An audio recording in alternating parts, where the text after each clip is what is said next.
Pessoal, muito bem-vinda, muito bem-vindo ao nosso canal Questão Agrária. Estamos nesse nosso segundo vídeo de uma série sobre agroecologia e socialismo. Meu nome é Caetano e na aula de hoje a gente vai falar sobre a importância de se alimentar enquanto um ato político. E para tratar bem desse tema, vamos lá para o quadro.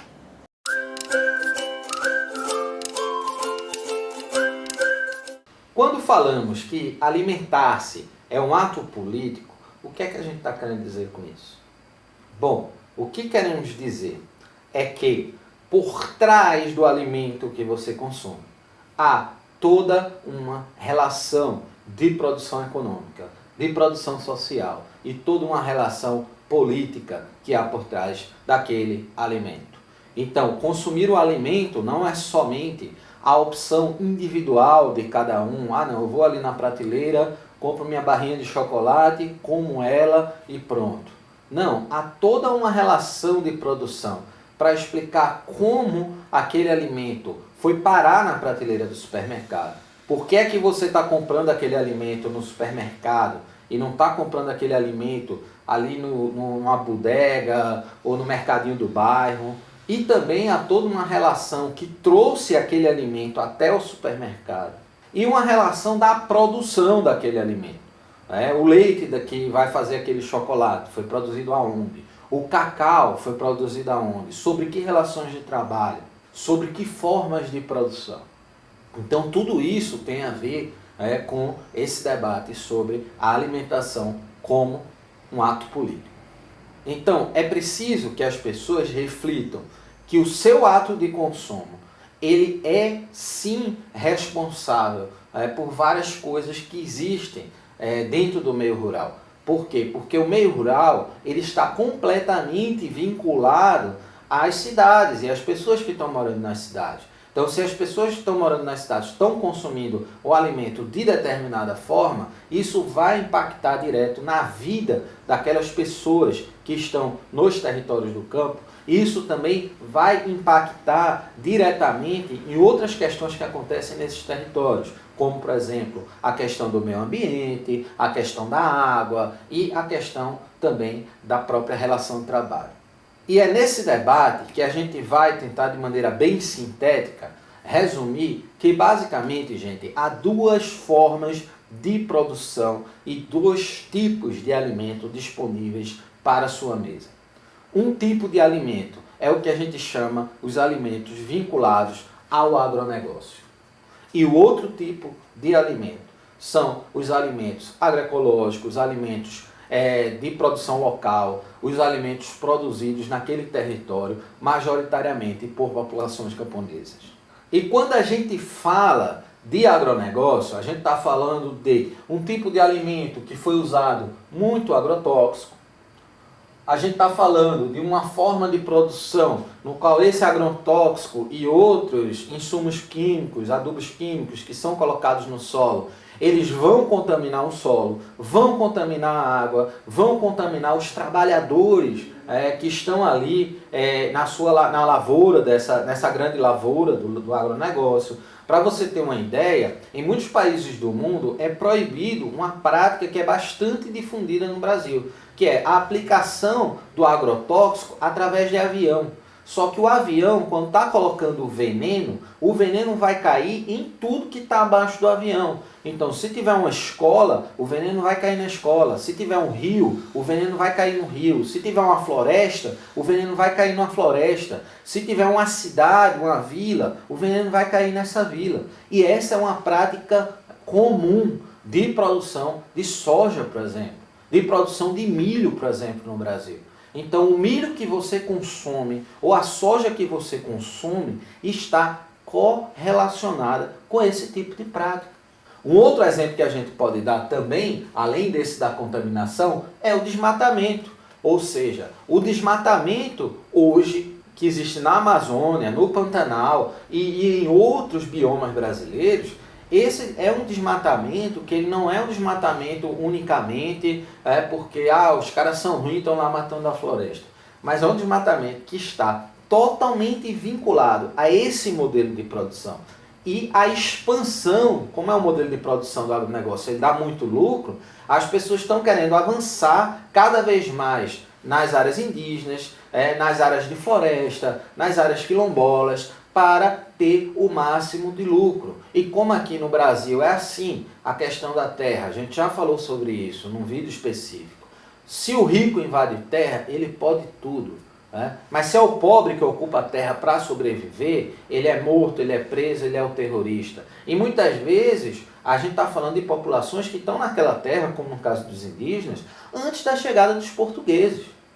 Então, esse problema do desmatamento e da expulsão da população indígena, camponesa do meio rural, ele também está vinculado a esse meio de produção.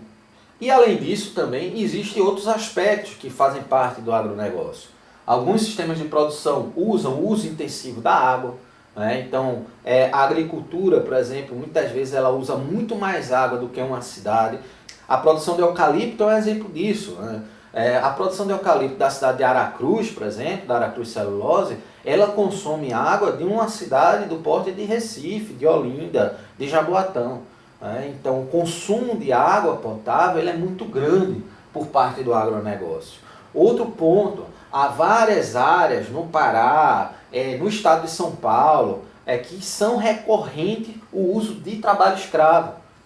E a gente não tem nenhum mecanismo jurídico, a gente até tem lei para isso, mas a gente não tem nenhum mecanismo jurídico que desapropriou uma terra por conta de trabalho escravo no Brasil. Então, como a gente falou, esse pessoal do agronegócio ele faz o que quer no Brasil. Ele invade terra pública, ele invade área de floresta, invade área de indígena, mata a gente, polui o meio ambiente, usa trabalho escravo e nada acontece com esses caras.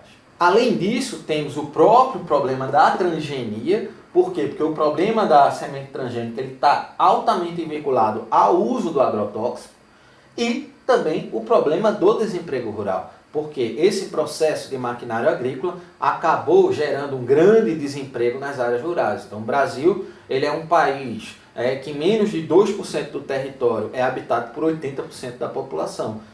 Então, as cidades brasileiras elas englobam 2% do território nacional, e 80% da população vive em cima desses 2% desse território. Então, quem são os donos desses 98% desse território? Gente, é lógico que tem ali reserva ambiental, reserva indígena, tem várias áreas que são realmente tem que ficar desse jeito. Mas a questão é muita terra para resolver diversos problemas do Brasil. E por que esses problemas não se resolvem? Mais uma vez, a gente tem a lógica de como foi construído o nosso país. Um país que, infelizmente, foi construído para essas poucas pessoas que mandam e desmandam no Brasil, que são os barões do agronegócio. E é preciso que você reflita sobre isso. Quando você está consumindo uma lasanha congelada, um alimento ultraprocessado, esses alimentos eles estão vinculados a essa produção primária do agronegócio também. Não pense que quando a gente está falando de agronegócio, a gente está falando simplesmente da soja, do milho, do eucalipto. Então há vários outros alimentos, principalmente esses alimentos ultraprocessados, que se enquadram nessa mesma lógica de produção.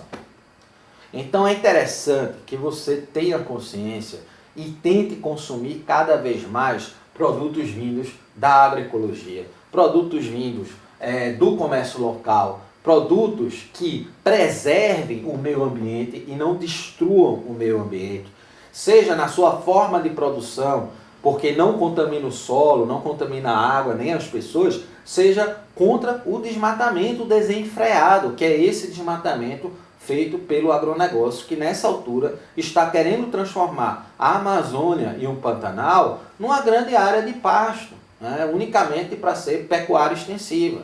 Então a ideia dos caras vamos acabar com as florestas do Brasil. E esse projeto está sendo implementado nesse exato momento. Esse projeto já tinha sido implementado antes do governo Jair Bolsonaro.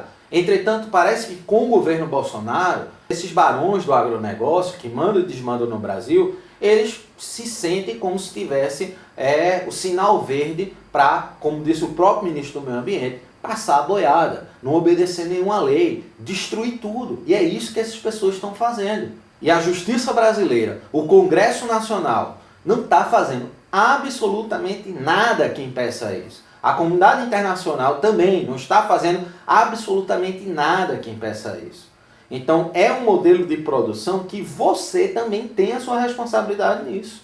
Porque quando você consome um produto que vem desses territórios do agronegócio, você está favorecendo esse modelo de produção. Então é necessário que se reflita sobre isso. É necessário consumirmos também, não em grandes redes de supermercado, que são redes que estão também vinculadas a esse sistema, mas ao comércio de bairro, ao comércio local, ao comércio justo e principalmente aquele produto que é produzido pela população camponesa. Porque são produtos mais sustentáveis, são produtos com outro tipo de relação de trabalho e são produtos que a gente vê resultados econômicos no território. Então a economia, ela cresce, mas ela cresce de uma forma que ela se espalha no território. O agronegócio, por exemplo, ele é muito forte economicamente, mas ele é forte economicamente para esses poucos barões do agronegócio. E o custo do agronegócio social, ambiental e econômico para o Brasil é catastrófico. Então, gente, isso merece uma reflexão. Que tipo de alimento você come? Bom, gente, então, quando a gente fala de se alimentar enquanto um ato político, a gente fala de um processo de conscientização das pessoas em relação ao alimento que está comendo. Só que esse processo de conscientização, ele obviamente, ele inicia-se como um processo de conscientização individual, mas é necessário que a gente diga também que somente esse processo individual de conscientização, ele não basta para a gente transformar a realidade dos territórios do campo. Então necessitamos que esse processo de conscientização individual, ele evolua para um processo de conscientização coletiva na forma de organizações sociais que possam efetivamente lutar pela agroecologia, lutar pelo consumo consciente. Então, muitas vezes os consumidores da cidade, não basta eles simplesmente ter a opção de comprar um produto agroecológico. Muitas vezes é necessário que eles se organizem para buscar alternativas, para conhecer os produtores, para ajudar aqueles produtores agroecológicos a trazer os seus produtos para a cidade. Então, por exemplo, a experiência de grupos de consumo é uma experiência que existe no mundo inteiro, e é uma experiência de organização do consumidor que precisa evoluir mais aqui no Brasil. Aqui no Brasil a gente tem o campesinato muito bem organizado, mas a gente tem os consumidores muito pouco organizados. Os consumidores ainda acham que somente tendo uma opção individual consciente a gente pode evoluir, muitas vezes não pode. Como a gente está vendo, por exemplo, na própria pandemia, que foi na época que esse vídeo foi gravado, as redes de supermercado, elas estão cheias de consumidores conscientes que estão ali sem alternativa e acabam consumindo nessas grandes redes de supermercado. Um outro ponto que a gente quer falar também, e a gente vai falar muito sobre nos próximos vídeos, aprofundar melhor, mas que a gente também precisa entender que esse consumo consciente individual, ele não pode ser simplesmente uma coisa da classe média. A gente tem que estar sempre conectado entre essa opção de se alimentar enquanto um ato político, como também uma opção estratégica para a classe trabalhadora. E por isso que é muito importante políticas públicas que nasceram no governo Lula, como o PNAE, que é o Programa Nacional de Abastecimento Escolar, e o PAA, o Programa de Aquisição de Alimentos. E é muito importante que esses programas sejam ampliados e sejam massificados. Por quê? Porque são programas que vão comprar o produto da agricultura camponesa, e aí também precisa ter um trabalho melhor para garantir um processo de transição agroecológica nesses produtos que estão sendo comprados, e vai alimentar as pessoas que mais necessitam, no caso do PAA, ou vai parar na merenda escolar, no caso do PNAE. Então a gente tem estratégias muito interessantes criadas pelas políticas públicas desses últimos governos progressistas, que podem ser ampliadas, melhoradas, e aí sim a gente estaria falando de uma evolução desse consumo consciente individual. Então é isso, gente. Espero que vocês tenham gostado do vídeo. Um grande abraço e até o próximo encontro.